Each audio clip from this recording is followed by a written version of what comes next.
Hello friends, आप देख रहे हैं आपका चैनल शेयर बाजार विद आयुष और बात करेंगे दोस्तों इस वीडियो में वोडाफोन आइडिया के ऊपर। तो दोस्तों आज वोडाफोन आइडिया के एफपीओ की लिस्टिंग हुई और लिस्टिंग दोस्तों होती है करीबन 11 रुपये 80 पैसे पे। अगर हम बात करते हैं 11/7 पे, जो 9/7 पे जो ओपनिंग हमको देखने को मिली 11 रुपये 80 पैसे पर ओपनिंग हुई, क्योंकि शुरुआत में एक सेलिंग प्रेशर बनना स्वाभाविक सी बात था जो बनता हुआ नजर आया, क्योंकि लोगों ने अपना मुनाफा बुक किया, जिनके पास आया उन्होंने प्री ओपन में बेचा। लेकिन हम कह सकते हैं आज जिसने भी प्री ओपन में बेचा वो आखिर में काफ़ी ज़्यादा दुखी ही हुआ होगा, क्योंकि जो मुनाफा और हो सकता था उनके हाथ से वो चला गया। बिकॉज 11.80 के बाद जैसे ही दोस्तों 9.15 पे ओपन होता है शेयर में सीधी छलांग हमको देखने को मिलती है। आप इधर देख सकते हैं ये छलांग हमको सीधी कैसे देखने को मिली, 11.90 से सीधे उसके बाद ओपन होता है दोस्तों ये जो शेयर अराउंड 12.90, मतलब 1 रुपये ऊपर सीधा दोस्तों ऊपर हमको लिस्टिंग देखने को मिल, मतलब जो क्लोजिंग जो ओपनिंग हमको देखने को मिली थी प्री ओपन में, उससे सीधे जब 9.15 पे ओपन होता है तो 1 रुपये ऊपर उधर से ओपन हो जाता है, फिर 12 रुपये 50 पैसे 60 पैसे तक जाता है। लेकिन उसके बाद दिन के दौरान जो आज क्लोजिंग हमको देखने को मिली वो 13 रुपये 85 पैसे पर देखने को मिली। इसका मतलब ये है कि आज दोस्तों 11 रुपये 80 पैसे से लगाकर आज का जो डे हाई है वो 14 रुपये 40 पैसे है। तो वहां तक आज वोडाफोन आइडिया ने अपना सफर तय किया।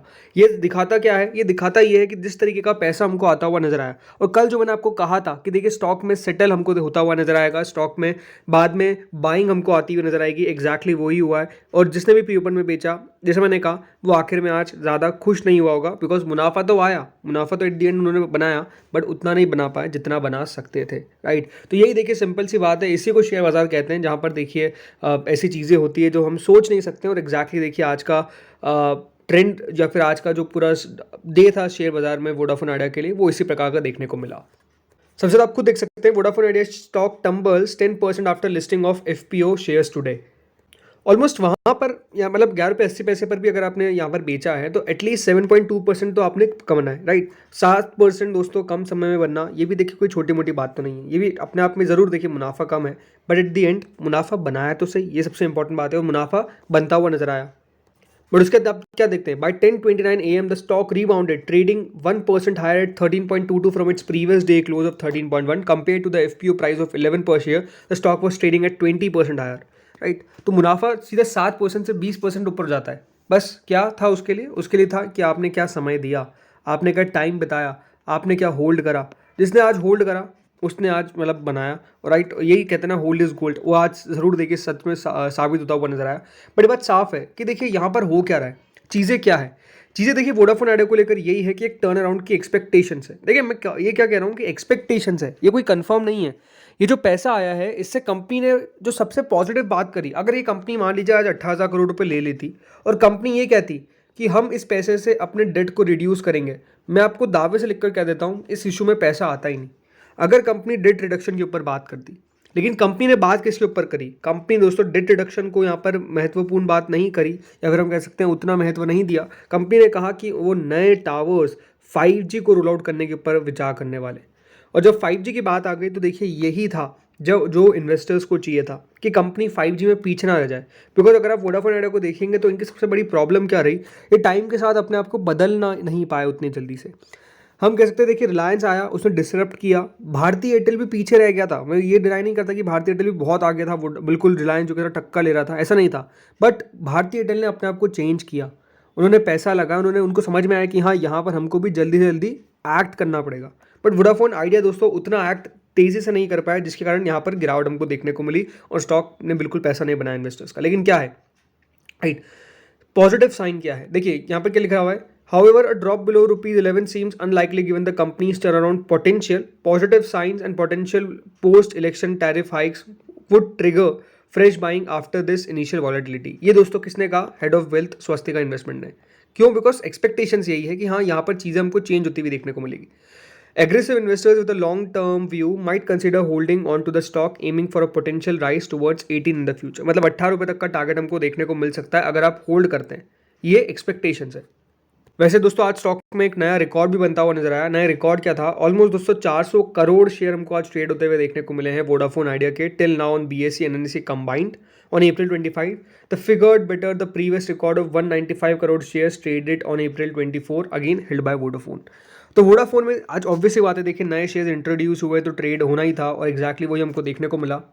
मेजर देखिए बात क्या है ना, सिंपल बात है, वोडाफोन आइडिया इसलिए अभी काफ़ी सुर्खियों में रहेगा भी, और हो सकता है कि स्टॉक में मूव भी देखने को मिले, बिकॉज ये जो 12,750 करोड़ रुपए जो कंपनी यूज़ कर रही है, right, to bolster its network infrastructure, including the establishment of new 4G and 5G sites, and uh, और कैपेसिटी ये बढ़ाएगी ऑफ एग्जिस्टिंग 4G साइट्स। इसके ऊपर कंपनी काम कर रही है, ये बात ध्यान रखिए। इसी चीज़ को बाजार ने यहाँ पर हम कह सकते हैं अच्छा लिया, पॉजिटिव लिया, इसीलिए QIBs ने पैसा लगाया। इसीलिए दोस्तों यहाँ पर जो पैसा है वो QIBs का इतना आया, इसीलिए एंकर इन्वेस्टर्स ने पैसा लगाया। देखिए एंकर इन्वेस्टर्स पागल नहीं है, ये आपको समझना पड़ेगा। एंकर इन्वेस्टर्स को पता है कि हमारा लॉक इन पीरियड रहता है और पैसा लगा रहे हैं तो उनके पास ऐसा तो है नहीं कि फ्री के पैसे नहीं, उनको भी देखिए अपना वेल्थ मैनेज करना है लोगों का, लेकिन उनको पता है कि हाँ यहाँ पर चीज़ें क्या है। और इसीलिए आज दोस्तों अगर आपने कंपनी के सबसे इम्पॉर्टेंट आदमी कुमार मंगलम बिरला का अगर आपने पूरा बयान सुना हो तो वो आपके लिए बहुत मददगार है। अब उनका बयान समझते कि उन्होंने क्या क्या कहा उन्होंने। देखिए साफ साफ उन्होंने आज कहा, पूरे जो आज ओपनिंग थी, both foreign and national investors in the FPO was heartening, adding that the countries deserve 3 telecom players. सबसे इंपॉर्टेंट बात, 3 टेलीकॉम प्लेयर्स इंडिया में रहेंगे, ये ऑलमोस्ट दोस्तों अब तय है, मतलब चेंज हमको ज़्यादा देखने को नहीं मिलेगा। BSNL इन सबको कोई गिनता नहीं है, 3 ही प्लेयर्स है। उन्होंने साफ कहा कि AB ग्रुप कमिटेड है टेलीकॉम के लिए और उनका कम्युलेटिव इन्वेस्टमेंट ऑलमोस्ट 1,70,000 करोड़ तक का रहेगा। उन्होंने ये भी कहा कि जो प्रोसीड है, जो फंड रेज किया है, उससे सिग्निफिकेंट कैपेक्स होगा। उन्होंने ये भी कहा कि वोडाफोन आइडिया एक टेलीकॉम कम्युनिकेशन प्लेयर है जो अब लगातार सर्विसेज प्रोवाइड कर रही है ऑलमोस्ट 17 कंट्रीज़ के अंदर। 30 करोड़ से ज़्यादा इनके कस्टमर्स आपको देखने को मिल जाते हैं, ये उनकी द्वारा साफ साफ कहा। और इसीलिए उन्होंने जो आज वर्ड यूज़ करे नेशनल एसेट है, Voda calling the third largest carrier national asset, उन्होंने साफ साफ कहा। उन्होंने कहा कि टर्न अराउंड हमको देखने को मिलेगा on the back of fund raise and support from the banks. उन्होंने कहा कि वोडाफोन आइडिया, अब ये वोडाफोन आइडिया नहीं, वोडाफोन आइडिया 2.0 की स्टार्टिंग है, in some ways the beginning of Vodafone Idea 2.0। I believe that मतलब ऑलमोस्ट वोडाफोन आइडिया एक इंपॉर्टेंट रहेगा पूरे टेलीकॉम एज अ प्लेयर के अंदर इंडिया में, ये साफ साफ कहा। और इसीलिए दोस्तों स्टॉक में आज हमको तेज़ी देखने को मिली, बिकॉज कंपनी का जब खुद मैनेजमेंट आपको इतना पॉजिटिविटी दिखता है, उनकी तरफ से दिखता है कि हाँ उनका कोई प्लान नहीं है बैकआउट होने का। बिकॉज होता क्या है ना, जब कंपनी आपकी इतनी लॉस कर रही हो तो देखिए मेजर जो यहाँ पर प्लेयर्स होते हैं या फिर हम कह सकते हैं जो भी होगा, राइट, अगर आप कितने समय तक लॉस चला देंगे तो काफ़ी लोग देखिए बैकआउट कर जाते हैं और वो हार जाते हैं कंपटीशन से। बट हम कह सकते हैं कि वोडाफोन आइडिया रुका नहीं है, अभी भी देखिए कोशिशें जारी है कि किस तरीके से कंपनी को बैक ऑन ट्रैक लेकर आए। उन्होंने ये कहा कि अ rejuvenated VI together with other telecom players will meaningfully contribute to the exciting and sustainable growth journey ahead। उन्होंने ये साफ साफ कहा, मतलब यही है कि अब कंपनी की तरफ से आपको ओवर एंड ऑल ये बात साफ दिख रही है कि हाँ ये रहेंगे। पैसा कंपनी लगातार देखिए यहाँ पर इसीलिए इन्फ्यूज़ कर रही है क्योंकि कंपनी को लगता है कि वो कंपनी यहाँ पर बनी रह सकती है। दूसरी बात क्या है ना, ये आपको समझना पड़ेगा, अगर गवर्नमेंट नहीं चाहती तो ये दोस्तों FPO बिल्कुल भी सही नहीं होता, अच्छा नहीं रहता। गवर्नमेंट कहती थी कि नहीं हमको कोई मतलब नहीं है, जो प्लेयर्स है वो अपने आप में देख लें कि किस तरीके से आपको कॉम्पिटिशन को फेस करना है। लेकिन ये बात साफ है कि गवर्नमेंट ने अपना स्टैंड क्लियर किया, उन्होंने कहा कि हम वोडाफोन आइडिया के FPO को सपोर्ट करेंगे। इसका मतलब ये कि गवर्नमेंट भी नहीं चाहती है कि डुओपोली क्रिएट हो, राइट। अगर गवर्नमेंट कह देती कि डुओपोली क्रिएट हो जाती तो नो डाउट देखिए वोडाफोन आइडिया का FPO फ्लॉप शेयर आज आपको बिल्कुल सिंगल फिगर में आता होने चाहता था। बट गवर्नमेंट का स्टैंड चेंज नहीं हुआ, ये सबसे अच्छी बात है। अगर गवर्नमेंट कह देती तो आप समझ सकते हैं कि स्टॉक का क्या हालत होती। अब क्वेश्चन क्या है कि यहाँ से कहाँ तक जा सकता है। देखिए सिंपल सी बात है, अब इसके अंदर आपको पेशेंस रखना पड़ेगा, चीज़ों को होता हुआ देखेंगे आप, तभी जाकर चीज़ें देखिए बदलेगी। ऐसा नहीं है, मैं ये नहीं कह रहा कि देखिए कंपनी के अगले जो क्वार्टर के नंबर्स आएंगे वो बहुत ही अच्छे नंबर्स आने वाले हैं, ऐसा नहीं होने वाला है। ऑब्वियस सी बात है, कंपनी के पास ये जो पैसा है इसका कंपनी किस तरीके से जो उपयोग कर रही है, जैसा कंपनी ने कहा है कि वहाँ पे उपयोग करेगी, उसका हमको असर आने वाले क्वार्टर्स में देखने को मिलना चाहिए। कंपनी के सब्सक्राइबर बेस में हमको देखने को मिलना चाहिए कि कितने लोग हैं जो वोडाफोन आइडिया के 5G के साथ अपने आप को जोड़ रहे हैं, कितने लोग हैं जो 4G के साथ अपने आप को जोड़ रहे हैं, राइट। ये इंपॉर्टेंट रहेगा कि हाँ यहाँ पर कितने कंपनी के जो एग्जिस्टिंग कस्टमर्स है क्या वो भी अभी रह रहे हैं। दूसरी बात, क्या कंपनी नए कस्टमर्स जोड़ पा रही है। ये सारी चीज़ें होगी जिसको बाजार देखिए आने वाले समय में देखेगा। बट मेरे हिसाब से स्टॉक अभी तो काफ़ी ज़्यादा देखिए एक्टिवली रह सकता है। ये देखना है कि क्योंकि शेयर में आपने एक बात नोटिस करी होगी कि 18.40 तक गया था ये, लेकिन उसके बाद हमको तेज़ी से गिरावट देखने को मिली। अब ये देखना है दोस्तों कि यहाँ पर जो इसका एक रेजिस्टेंस बन रहा है अराउंड यहाँ पर जो एग्जैक्ट है 15 रुपीज़, 14 रुपीज़ 50 पैसे के आसपास आप मान सकते हैं,